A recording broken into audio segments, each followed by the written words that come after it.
बिस्मिल्लाहिर्रहमानिर्रहीम। अस्सलाम वालेकुम। उम्मीद करता हूँ आप तमाम नाजरीन और सामाईन खैर व आफियत से होंगे। आज 21 नवंबर है और इस वक्त की अहम और ताज़ा तरीन खबरों और अपडेट्स के साथ आपका ये मेज़बान एक बार फिर आपकी खिदमत में हाजिर है। इस वक्त सबसे बड़ी और अहम खबर जो सामने आ रही है वो स्विट्ज़रलैंड के शहर हेग से आ रही है, जहाँ पर इंटरनेशनल क्रिमिनल कोर्ट की तरफ से अरेस्ट वारंट जारी किए गए हैं गासिब सह्यूनी हुकूमत के वज़ीर आज़म बेंजामिन नेतन्याहू के ख़िलाफ़, और इसी के साथ साथ गासिब सह्यूनी हुकूमत के ही जो साबिक वज़ीर दिफा रह चुका है याव गैलेंट, इनके खिलाफ। अब इस हवाले से जो खबरें एस्केलेट कर रही हैं, the international criminal court ICC issues arrest warrant for the Israeli prime minister Benjamin Netanyahu and farmer defence minister याव गैलेंट। अब इस वक्त जो आलमी अदालत बलाए जराइम है इंटरनेशनल क्रिमिनल कोर्ट, उसकी तरफ से अरेस्ट वारंट जारी कर दिए गए हैं। इससे पहले अब जो है सिर्फ ये बातें की जा रही थी कि अरेस्ट वारंट जारी किए जाएंगे गासिब सह्यूनी हुकूमत के वज़ीर आज़म, जो कि इस वक्त एक बहुत शदीद जंगी जुर्म के अंदर मुब्तला है। उस वक्त गज़ा के अंदर जिस तरह से बर्बरियत का निशाना बनाया जा रहा है गज़ा की मज़लूम आवाम को, इस हवाले से अब इंटरनेशनल क्रिमिनल कोर्ट का एक वाज़े अरेस्ट वारंट इशू हो चुका है, यानी फिर इनको गिरफ्तार करने के वाज़े अहकामात जारी हो चुके हैं, जिसके अंदर बेंजामिन नेतन्याहू और इसके साथ साथ जो वज़ीर दिफा रह चुका है इसराइल का याव गैलेंट, उसको जो है नामज़द किया गया है। उनके ख़िलाफ़ ये अरेस्ट वारंट जारी हो चुके हैं और इस वक्त जो इन पे इल्ज़ाम लगाए जा रहे हैं, एक तरफ तो इनको जंगी जराइम के अंदर जो है मुलव्विस पाया गया है। इस वक्त गज़ा के अंदर जो भी कैफियत है, यानी फिर अक्टूबर 2023 से लेकर और मई 2024 तक गज़ा के अंदर जिस तरह से बर्बरियत का एक बाज़ार गर्म किया गया और मज़लूम निहत्ते फ़लस्तीनियों को इस तरह से मारा गया, और बार बार इसराइल की तरफ से राइट ऑफ सेल्फ डिफेंस की बातें की गई कि ये हमारा हक है जो कि हम एक्सरसाइज कर रहे हैं। अब इस हवाले से इंटरनेशनल क्रिमिनल कोर्ट की तरफ से इन दोनों जंगी मुजरिमों पे जो इल्ज़ामात लगाए गए हैं, उनमें ये इल्ज़ाम भी शामिल हैं कि इन्होंने गज़ा की आवाम पर भूख और अफलास को जो है इसको बतौर जंगी हथियार इस्तेमाल किया। इसके साथ साथ जो एक सिस्टमेटिक डिप्राइवेशन का सिलसिला था वो भी इन मुजरिमीन की तरफ से गज़ा की आवाम पे जारी रहा, यानी फिर जो एड या इमदाद की रसद थी इन इलाक़ों में, उनको ना पहुँचाने में या उनको रोकने में इनका किरदार सामने आया। और अब इस हवाले से इंटरनेशनल क्रिमिनल कोर्ट की तरफ से वाज़े तौर पे इन दोनों मुजरिमों के ख़िलाफ़ अरेस्ट वारंट या गिरफ़्तारी के परवाने जारी हो चुके हैं। अब ये जो है एक बहुत बड़ा मूव है जो कि इंटरनेशनल क्रिमिनल कोर्ट की तरफ से देखने में आया है, बावजूद इसके कि इस फैसले के आने के बाद इसराइल के ऐवानों में खलबली मच चुकी है और मुसलसल इस फैसले को एंटी सेमिटिज़म या यहूद दुश्मन फैसला कहा जा रहा है। एक यहूद कार्ड है जो कि खेला जा रहा है मुसलसल यहूदियों की तरफ से, और मुतशद्दिद यहूदी या सह्यूनियों की तरफ से कभी भी अगर कोई फैसला इनके अगेंस्ट आता है तो फौरी तौर पे एंटी सेमिटिज़म के नारे लगना शुरू हो जाते हैं, यहूद दुश्मनी के जो है वो बुलंद-व-बांग दावे शुरू हो जाते हैं। तो इस वक्त इसराइल का जो नेशनल सिक्योरिटी का मिनिस्टर है, मुतशद्दिद मिनिस्टर है इतामार बिन गवीर, उसकी तरफ से ये वाज़े बयान आया है कि ये जो फ़ैसला इंटरनेशनल क्रिमिनल कोर्ट की तरफ से किया गया है ये एक एंटी सेमिटिज़म फ़ैसला है, और इसके साथ साथ ये भी इंदिया दिया गया है कि इस वक्त जो इसराइल नई आबादकारियों की तरफ जो है पेशकदमी कर रहा है, यानी फिर वेस्ट बैंक के जो इलाके हैं उनमें फिर उन इलाकों को जहाँ पे फ़लस्तीनी अब आबाद थे उनकी पुरानी आबादियों को मिसमार करके वहाँ पर गासिब सह्यूनियों की नई आबादकारियाँ या सेटलमेंट्स बनाई जाएंगी। तो इसका भी इंदिया इस मुतशद्दिद इसराइली नेशनल सिक्योरिटी के वज़ीर इतामार बिन गवीर की तरफ से दे दिया गया है। तो इस वक्त ये कैफियत है कि इसराइल के मुख्तदर हलकों के अंदर खलबली मच चुकी है और मुसलसल इस फैसले को तनकीद का निशाना बनाया जा रहा है, जबकि दूसरी तरफ जो रेजिस्टेंस फैक्शंस हैं उनकी तरफ से इस फैसले का काफ़ी खैर मकदम किया गया है। तो अब ये देखना है कि इस फैसले के ऊपर अमल दरामद कैसे होता है, या फिर इसराइल दोबारा से अपनी इस हठधर्मी का सिलसिला जारी रखेगा जिस तरह से वो अब तक जारी रखता आया है, फिर चाहे वो यूनाइटेड नेशंस हो, सिक्योरिटी काउंसिल हो, या इंटरनेशनल क्रिमिनल कोर्ट हो, या इंटरनेशनल कोर्ट ऑफ जस्टिस हो, उन तमाम के फैसलों को पांव तले रौंदता आया है। इस वीडियो को आगे बढ़ाने से पहले उन तमाम नाज़रीन की खिदमत में कि जिन्होंने अब तक हमारा ये चैनल पाक गोल्ड मीडिया सब्सक्राइब नहीं किया, इस चैनल को सब्सक्राइब करते जाइए ताकि कोई भी आने वाली अहम वीडियो आप मिस ना कर सकें। अपनी कीमती आरा का इजहार कमेंट्स में भी कीजिए। इस वीडियो को आगे बढ़ाते हुए अगली खबर की तरफ चलते हैं। इस वक्त इसराइल का जो चीफ ऑफ आर्मी स्टाफ है हर्जी हलेवी, उसकी तरफ से एक बयान आया है। Our forces are in southern Lebanon for a clear goal which is to return the resident of the north to their home safely. इस वक्त जो इसराइल की तरफ طرف سے گراؤنڈ انویژن کا آغاز کیا گیا تھا، یعنی پھر 1 اکتوبر 2024 سے اسرائیلی فوجیں شمال کے سرحدی علاقوں کو عبور کر کے لبنانی جنوبی علاقوں میں داخل ہو گئی تھیں، اور اس کے بعد جو گراؤنڈ انویژن یا گراؤنڈ مینوورز کا آغاز ہوا تھا، اب اس وقت اسرائیلی فوج اس کے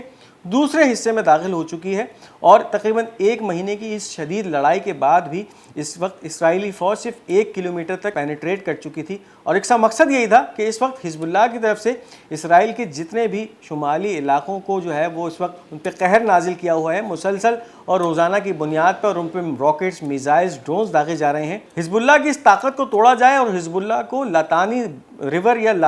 دریائے لاتانی کی طرف جو ہے ان کو محصور کر دیا جائے۔ اب اسرائیلی فوج مکمل طور پہ 1 مہینے کی زور آزمائی کے بعد حزب اللہ کی نہ طاقت کو کم کر سکی ہے، نہ ان کی جو ہے وہ کمر توڑ سکی ہے کسی بھی حوالے سے۔ اب اس وقت اس جنگ کا دوسرا فیز شروع ہو چکا ہے، اور اس حوالے سے اسرائیلی فوج کا جو چیف ہے یہ بیان دے رہا ہے کہ اس وقت اسرائیلی فوج کی لبنان میں موجودگی کا مقصد صرف یہ ہے کہ کسی بھی طرح سے حزب اللہ کو ڈس آرم کیا جائے، تاکہ پھر اس وقت جو بھی اسرائیلی غاصب قابضین ہیں اور جو اپنے ان شمالی علاقوں کو چھوڑ کے بھاگ چکے ہیں، ان کی واپسی ان علاقوں میں دوبارہ ہو سکے۔ لیکن اس وقت جو گراؤنڈ ریئلٹیز ہیں وہ اس کے بالکل برخلاف ہیں۔ اس وقت جو سب سے اہم خبر آ رہی ہے اس حوالے سے، یعنی لبنان کے حوالے سے،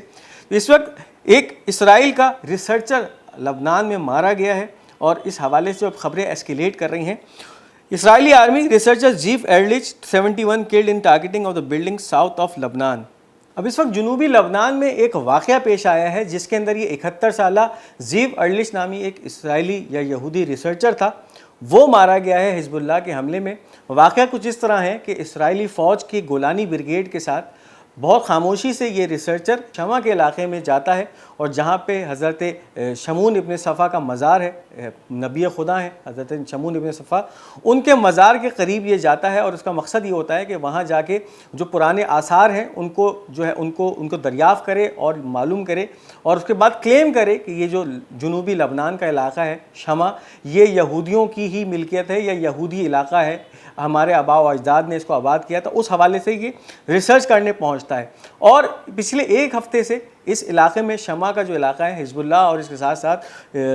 اسرائیلی فوج کا جو گولانی بریگیڈ ہے ان کے درمیان گھمسان کی لڑائی جاری رہی، اور اسرائیلی فوج اس علاقے کو مکمل طور پہ جو ہے وہ کیپچر کر چکی تھی، اور ان کے مطابق یہ علاقہ انہوں نے حزب اللہ کے مجاہدین سے مکمل طور پہ کلیئر کرا دیا گیا تھا۔ اب یہ ریسرچر چھپ چھپا کے گولانی بریگیڈ کے ساتھ اس علاقے میں پہنچتا ہے، اور وہاں جا کے اس جگہ کی آرکیولوجیکل سائٹس کے اوپر ریسرچ کرتا ہے، اور پھر اس مزار کے احاطے میں یا اس مزار کے ساتھ جو ایک قلعہ موجود ہے وہاں سے حزب اللہ کے فائٹرز حملہ کرتے ہیں، اور اس حملے کے نتیجے میں یہ 71 سالہ اسرائیلی ریسرچر جو ہے وہ ہلاک ہوتا ہے۔ اس کے ساتھ ساتھ گولانی بریگیڈ کا ایک 36 ڈویژن کا کمانڈر بھی اس حملے میں زخمی ہوتا ہے۔ تو اس وقت یہ مسلسل جو ہے وہ شفٹ ہے، ایک طرف تو اسرائیلی فوج کا اس علاقے کو کلیئر کرنا، اور پھر اس کے بعد حزب اللہ کا اس علاقے میں موجود ہونا، اس بات کی واضح دلیل ہے کہ حزب اللہ اس وقت اس علاقے کے چپے چپے سے کس طرح سے واقف ہے، اور ان کو پتہ ہے کہ کس طرح سے حملہ کرنا ہے۔ اب اگر بات کی جائے اس سویلین کے ایک جنگ زدہ علاقے میں موجود ہونے کی، تو اس وقت اسرائیل کے ایوانوں میں، اسرائیل کے ملٹری میں بھی کھلبلی مچی ہوئی ہے، اور اس وقت اسرائیل کا میڈیا اس باتوں کو جو ہے وہ بہت زیادہ ایسکیلیٹ کر رہا ہے۔ اب اس حوالے سے جو اسرائیلی میڈیا معروف ہے اس کی ایک رپورٹ ہے، Investigations indicate that the Golani Brigade commander was responsible for allowing the Israeli researcher to enter southern Lebanon۔ اب یہ اسرائیلی اخبار معارف کی ایک رپورٹ ہے جس میں واضح طور پہ گولانی بریگیڈ کمانڈر کو جو ہے وہ مورد الالزام ٹھہرایا گیا ہے کہ ایک جنگ زدہ علاقے میں ایک اسرائیلی شہری کو لے کے جانا، اور اس کا مقصد یہ تھا کہ اس علاقے کو جو ہے اس کی ہسٹری معلوم کی جائے، اور اس کے بعد اس علاقے کو جو ہے زور زبردستی سے حاصل کیا جائے، کلیم کیا جائے کہ یہ اسرائیل کا ایک پرانا حصہ ہے جس کو اس وقت لبنان میں شامل تھا یہ، اور اب اسرائیل اس پہ جو ہے وہ قبضہ کرنے جا رہا ہے۔ تو ایک طرف تو ایک جھوٹ کا پلندہ ہے جو کہ اسرائیلی فوج کی طرف سے بار بار جو ہے پیش کیا جا رہا ہے کہ اس وقت اسرائیلی فوجیں صرف حزب اللہ کو پیچھے ڈھکیلنے کے لیے لبنان میں موجود ہیں، جنوبی لبنان میں، لیکن جو اصل اس کے محرکات ہیں وہ یہ ہے کہ اسرائیل اس وقت اپنے ریسرچز کر رہا ہے ان جنوبی لبنان کے علاقوں میں، اور پھر بہت سارے ایسے علاقے جو کہ قدیم علاقے کہلاتے ہیں، یعنی پھر بنی اسرائیل کے دور کے بہت سارے انبیاء یہاں پہ مدفون ہیں، ان کو کسی طرح سے ان پہ حق جتانا اور ان کو کلیم کرنا، یہ اب خبریں اس وقت سامنے آ رہی ہیں۔ اب اگر بات کریں اس شخص کی جو کہ ریسرچر مارا گیا ہے 71 سالہ زیو ارلچ، इसके बारे में ये है कि ये बहुत सारे जो है आर्कियोलॉजिकल या बिब्लिकल साइट्स का जो है वो माहिर समझा जाता था, और इसके साथ साथ इसराइल के अंदर या मकबूजा फ़लस्तीन के अंदर मौजूद बहुत सारी हिस्टोरिकल प्लेसेस से बहुत सारे नवादरात चोरी करने के अंदर भी मुलविस रहा है। यानी फिर जो ऐसे नवादरात इसराइल बनने से पहले जो कि फ़लस्तीन का हिस्सा थे और फ़लस्तीन की बहुत सारी हिस्टोरिकल प्लेसेस पे मौजूद थे, उन नवादरात को चुराने में भी इसका बहुत बड़ा हाथ है। बहुत सारी मनगढ़ंत कहानियाँ गढ़ने का भी ये माहिर था, और इस वक्त लबनान में जो ये मौजूद था वहाँ पे भी अपने इन इसराइली फ़ौज के जवानों को उस इलाके की एक मनगढ़ंत कहानी बता रहा था कि ये इलाका हमारे आबा व अजदाद ने आबाद किया था और ये इसराइल का हिस्सा है। उस वक्त हिजबुल्लाह के मुजाहिदीन ने इसको जो है मुकम्मल तौर पे उसी इलाके के अंदर सुला दिया और इसका काम तमाम कर दिया। तो ये इस वक्त कार्रवाई है हिजबुल्लाह की जो कि सामने आई है जनूबी लबनान से, और जिसमें इसराइली फ़ौज के कमांडर के साथ साथ इस रिसर्चर को जो है वो हलाक किया है और ख़त्म कर दिया है। अब इस हवाले से जो एक ख़बरें एक्सकेलेट कर रही हैं, इस हमले के नतीजे में एक तरफ तो ये रिसर्चर मारा गया, इसके साथ साथ इसराइली फ़ौज का गोलानी ब्रिगेड का एक ब्रिगेड कमांडर शदीद ज़ख्मी हुआ, और इसके बारे में ये एहतमाल किया जा रहा है कि उसके ज़ख्म इतने कारी हैं कि वो शायद जाँ पर ना हो सके। इसके साथ साथ 6 इसराइली फ़ौजी और ज़ख्मी हुए और 5 के करीब इसराइली फ़ौजी हलाक हुए हैं। तो मजमूई तौर पे इस हमले के अंदर 7 इसराइली फ़ौजी ज़ख्मी हुए जबकि 6 इसराइली हलाक हुए, जिसमें 5 फ़ौजी और 1 ये सिविलियन था। तो ये एक बहुत ही भरपूर कार्रवाई हुई जो कि शमा के डिस्ट्रिक्ट में हुई और हज़रत शमून इब्न सफ़ा के मज़ार के बिल्कुल नज़दीक हुई है। अब इस वक्त जो हिजबुल्लाह की कार्रवाइयों का सिलसिला है वो भी जारी है, और हिजबुल्लाह ने आज फिर एक दफ़ा एक ऐसी एयरबेस को इसराइल के अंदर घुस के निशाना बनाया जो कि हिजबुल्लाह की तरफ से पहली दफ़ा ये कार्रवाई की गई और एक बहुत ही अहम बेस को टारगेट किया गया है। Hezbollah announces targeting for the first time the Hatzor airbase, a main air wing hosting reconnaissance and fighter jet squadron located 150 kilometers from the Lebanese border east of the city of Ashdod with a barrage of qualitative rockets। अब ये पहली दफ़ा ऐसा हुआ है कि Hezbollah की तरफ से एक ऐसी कार्रवाई की गई जो कि इसराइल के बिल्कुल जुनूब में या फिर गज़ा पट्टी के नज़दीक तरीन इलाके में की गई, और 150 किलोमीटर तक सफ़र करते हुए हिजबुल्लाह के दागे गए ये मिसाइल सरहदी इलाकों से चलते हैं और फिर 150 किलोमीटर बाद अशदोद के करीब जाकर इस बेस को निशाना बनाते हैं जो कि हत्ज़ोर के नाम से बेस जानी जाती है। और इस बेस के ऊपर बहुत सारे रिकॉनेसेंस ड्रोन्स या ऐसे जहाज़ जो कि जासूसी के काम आते हैं वो मौजूद होते हैं, वो यहाँ से परवाज़ें करते हैं। इसके साथ साथ जो लड़ाका तैयारे हैं या इसराइली फ़ौज के जेट स्क्वाड्रन्स हैं वो भी यहाँ मौजूद होते हैं। तो इस बेस को क्वालिटेटिव मिसाइल यानी ऐसे मिसाइलों से निशाना बनाया गया जिन्होंने इस बेस को जाके तबाह किया और वहाँ पे काफ़ी जो है नुकसान पहुँचाया है। तो अब ये पहली दफ़ा ऐसा हुआ है कि एक तरफ तो लबनान का इलाका और वहाँ से तकरीबन 150 किलोमीटर दूर इस बेस को निशाना बनाना काफ़ी जो है वो हैरत की बात है कि फिर इन तमाम इलाकों में बहुत सारे एयर डिफेंस सिस्टम मौजूद हैं, बल्कि इस बेस के नज़दीक भी एक आयरन डोम बैटरी मौजूद है। लेकिन उसके बावजूद वो जो तमाम रॉकेट्स या मिसाइल दागे गए थे लबनानी सरहदी इलाके से, वो आके इस इलाके को इम्पैक्ट करते हैं और वहाँ तबाही मचाते हैं। तो ये पहली एक ऐसी बड़ी कामयाबी है जो कि इस जंग में देखने में आई है सामने, कि अशदोद के इलाके के ऊपर पहली दफ़ा हमला किया गया है, यानी फिर गज़ा के नज़दीक तरीन इलाकों के निशाना बनाने में अब हिजबुल्लाह कामयाब हो चुकी है। इसके साथ साथ अगर बात की जाए तो एक दफ़ा फिर शरागा बेस को दूसरी दफ़ा हिजबुल्लाह की तरफ से टारगेट किया गया है, और ये वो बेस है जो कि इसराइली गोलानी एलीट ब्रिगेड की जो है एडमिनिस्ट्रेटिव बेस समझी जाती है, यानी फिर तमाम अहकामात जो जारी होते हैं वो इस बेस से जारी होते हैं। और ये इसराइल के शुमाली इलाके आकरे या अक्का के नज़दीक है, वहाँ एक दफ़ा फिर कार्रवाई हुई है और 48 घंटों में ये दूसरी कार्रवाई है। इससे पहले जो कार्रवाई हुई थी हिजबुल्लाह की तरफ से ड्रोन्स दागे गए थे इस बेस पे, और अब जो है वो मिसाइलों का एक सैल्वो दागा गया है जिसने जाके इस बेस को टारगेट किया है। इसके साथ साथ नहारिया जो कि जुनूबी गलीली का इलाका है, वहाँ पर भी मुसलसल हिजबुल्लाह की कार्रवाइयाँ जारी रहीं आज सुबह से, और इसके नतीजे में भी उस इलाके में काफ़ी सारे रॉकेट्स आके गिरे हैं जिससे वहाँ की आबादकारियों में खौफ व हिरास फैला हुआ है। मुसलसल उनकी इमलाक जल रही हैं, उनकी गाड़ियाँ जल रही हैं, उनके इलाके जल रहे हैं, और एक जो है वो क़यामत का सा मंजर उस इलाके में इस वक्त ढाया हुआ है हिजबुल्लाह ने। तो ये इस वक्त कैफियत है इन शुमाली इलाकों की। इसके साथ साथ इसराइल का जो जुनूब मशरक़ी इलाका है अशदोद, وہاں کی کہ اس وقت مسلسل طور پہ حزب اللہ کے حملے جاری ہیں، ان کے سلسلے رکنے کا نام نہیں لے رہے۔ اب اس کے ساتھ ساتھ بات کرتے چلیں، اس وقت نارڈ اسٹریم کے حوالے سے ایک بہت ہی اہم خبر سامنے آ رہی ہے، اور 2 سال پہلے جو نارڈ اسٹریم پہ حملہ ہوا تھا، یہ ایک ایسی گیس پائپ لائن ہے جو کہ رشیا سے چلتی ہے اور بہت سارے یورپی ممالک کو گیس سپلائی کرتی ہے۔ زیر زمین گزرنے والی یہ گیس پائپ لائن ہے، اس پہ 2 سال پہلے ایک حملہ ہوتا ہے جس کے نتیجے میں اس